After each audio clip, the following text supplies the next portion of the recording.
अस्सलाम वालेकुम।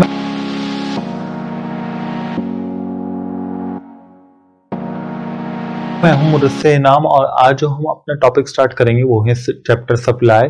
जैसा कि हमने अपने पिछले लेक्चर्स के अंदर देखा था, हमने चैप्टर डिमांड को पूरा हमने इन डिटेल के अंदर जाकर डिस्कस करा था, जिसके अंदर हमने डिमांड्स क्या होती हैं, लॉ ऑफ डिमांड, उसका शेड्यूल, उसका ग्राफ, अजम्पशन, लिमिटेशन, इन सारे टॉपिक्स के ऊपर हमने बात करी थी। इसी तरह से अब हम आपके साथ न्यू टॉपिक लेकर आए हैं, न्यू चैप्टर लेकर आए हैं, चैप्टर सप्लाई। और इसी तरह चैप्टर सप्लाई के अंदर भी सबसे पहले हम सप्लाई क्या होती है उसकी डेफिनेशन की बात करेंगे, लॉ ऑफ सप्लाई की बात करेंगे। अपनी आने वाली वीडियोस के अंदर चैप्टर सप्लाई के अंदर जो बाकी टॉपिक्स हैं, अजम्पशंस हो गए, उसकी लिमिटेशंस हो गई, लॉ हो गया, ग्राफ हो गए, शेड्यूल हो गया उसका, इन सारी चीजों को हम डिटेल्स के अंदर डिस्कस करेंगे। तो अभी तक अगर आपने हमारी प्रीवियस वीडियोस नहीं देखी हैं तो वो भी आप देख सकते हैं, वो आपको चैनल के अंदर उसका डिस्क्रिप्शन में उसका लिंक भी मिल जाएगा। ठीक है, तो स्टार्ट करते हैं चैप्टर सप्लाई। और सप्लाई में सबसे पहले हम बात करेंगे सप्लाई की डेफिनेशन के ऊपर। एक बात मैं आपको याद दिला दूं, जैसे कि हमने चैप्टर डिमांड के अंदर देखा था, आप as a consumer point of view से थिंक कर रहे थे। अगर सप्लाई का चैप्टर आपको अच्छे से समझना है, आपको कॉन्सेप्ट क्लियर करना है, तो इस चीज को पहले अपने जहन से निकाल दें कि आप कंज्यूमर हैं। ठीक है, आपको एज अ ऑनर बिजनेसमैन के पॉइंट ऑफ व्यू से देखना है इस चैप्टर को। सबसे पहले सप्लाई की डेफिनेशन की बात करेंगे हम। Supply refer to all goods and services which are offered for sale. हर वो गुड्स और सर्विस जो कि आप ऑफर कर रहे हो सेल के लिए एट डिफरेंट प्राइसेस, कोई भी उसके प्राइसेस हो सकते हैं, उसके यूनिट्स की एट उस और कोई भी टाइम हो सकता है। यानी सप्लाई के अंदर वो तमाम गुड्स और सर्विसेज आ गई हैं जो आप ऑफर कर रहे हो सेल करने के लिए डिफरेंट प्राइसेस के ऊपर, डिफरेंट टाइम्स के ऊपर, वो सारी चीजें आ गई हमारे पास सप्लाई में। अगर हम लॉ ऑफ सप्लाई की बात करें कि सप्लाई का जो लॉ है, जो कानून है, वो किस तरह से काम करता है, तो इसके लिए आपको as a business point of view से भी सोचना पड़ेगा। लॉ की तरफ पहले हम वर्डिंग की तरफ आते हैं, फिर हम बताते हैं कि इसके अंदर क्या बात बता रहे हैं। When the prices of good राइसेस, जब किसी भी प्रोडक्ट की, किसी भी गुड्स की प्राइसेस राइज होंगी तो क्वांटिटी सप्लाई, जो क्वांटिटी आप सप्लाई कर रहे थे वो आप बढ़ा दोगे, इंक्रीज कर दोगे।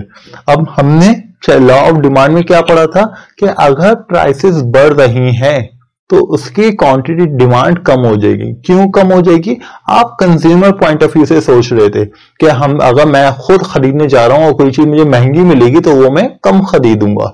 इसी तरह से जब हम सप्लाई पर आ रहे हैं तो हम as a business point of view से देख रहे हैं, तो जाहिर सी बात है अगर कोई चीज मार्केट में महंगी बिक रही है तो मैं क्या करूंगा, कोशिश करूंगा कि मैं ज्यादा से ज्यादा वो चीजों को सेल करना स्टार्ट कर दूं, उसकी सप्लाई को बढ़ा दूं, क्योंकि मुझे पता है कि ये बहुत अच्छे दामों में बेची जा रही है, इसके प्राइसेस तेजी से बढ़ रहे हैं। ऐसा आप कब देख सकते हैं? प्रॉपर्टी की कीमतों में देख सकते हैं कि जैसे जैसे आपकी प्रॉपर्टी की कीमतें बढ़ना स्टार्ट होती हैं, आपकी प्रॉपर्टी की वैल्यू बढ़ना स्टार्ट होती है, उसी तरह से आपकी प्रॉपर्टी की जो सप्लाई होती है, यानी जो लोग सेल करना स्टार्ट करते हैं, ज्यादातर उसी टाइम पर सेल करना स्टार्ट करते हैं जब प्रॉपर्टी की कीमतें बढ़ी हुई होती हैं। तो क्वांटिटी सप्लाई में हमने क्या देखा कि अगर किसी भी प्रोडक्ट के, किसी भी गुड्स के, किसी भी सर्विसेज के प्राइसेस अगर इंक्रीज होंगे तो क्वांटिटी सप्लाई यानी बिजनेसमैन जो होगा वो कोशिश ये करेगा कि वो अपनी सप्लाई को बढ़ा दे, ज्यादा से ज्यादा उसकी प्रोडक्शन करे।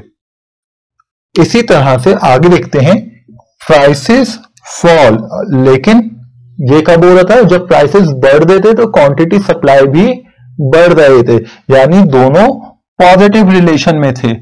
प्राइसेस बढ़ रहे हैं तो क्वांटिटी सप्लाई भी उसकी बढ़ रही थी।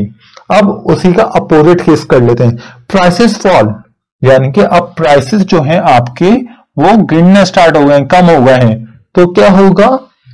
Quantity supply decrease, quantity supply जो होगी वो आपकी डिक्रीज हो जाएगी, यानी यहां पर जो आपकी क्वांटिटी सप्लाई है वो भी कम कर दोगे। जब जाहिर सी बात है प्राइसेस कम होंगे तो आपका प्रॉफिट मार्जिन भी कम होना स्टार्ट हो जाएगा। जब प्रॉफिट मार्जिन कम होगा तो आप उसकी सप्लाई कम कर दोगे, आप हो गया इतना मेहनत करने का फायदा नहीं है, पैसे तो कुछ हमें बच नहीं रहे इतना ज्यादा उसके ऊपर। तो लॉ ऑफ सप्लाई के अंदर हमने क्या देखा कि आपका दोनों जगह पर पॉजिटिव रिलेशन हो रहा है, यानी कि प्राइसेस अगर बढ़ रहे हैं, आपका y एक्सिस बढ़ रहा है तो क्वांटिटी सप्लाई यानी आपका जो x एक्सिस था वो भी बढ़ रहा है। और अगर फॉर एग्जांपल आपके प्राइसेस डिक्रीज हो रहे हैं तो आपका क्वांटिटी सप्लाई भी आपकी कम हो रही है। बिजनेसमैन के पॉइंट ऑफ व्यू से हमने क्या देखा कि जब प्राइसेस बढ़ रहे होंगे तो वो सप्लाई अपनी बढ़ा देगा, प्राइसेस कम होंगे तो वो अपनी सप्लाई कम कर देगा। ये है हमारा लॉ ऑफ सप्लाई। अपने आने वाली वीडियोस के अंदर अब हम क्या देखेंगे, हम देखेंगे अजम्पशंस, लिमिटेशंस, इसका ग्राफ, इसका शेड्यूल और भी डिटेल के अंदर हम लॉ ऑफ सप्लाई के बारे में हम आपसे बात करेंगे अपने आने वाली वीडियो में। उम्मीद करते हैं आपको ये टॉपिक समझ में आया होगा। इसी के साथ दीजिए इजाजत, खुदा हाफिज।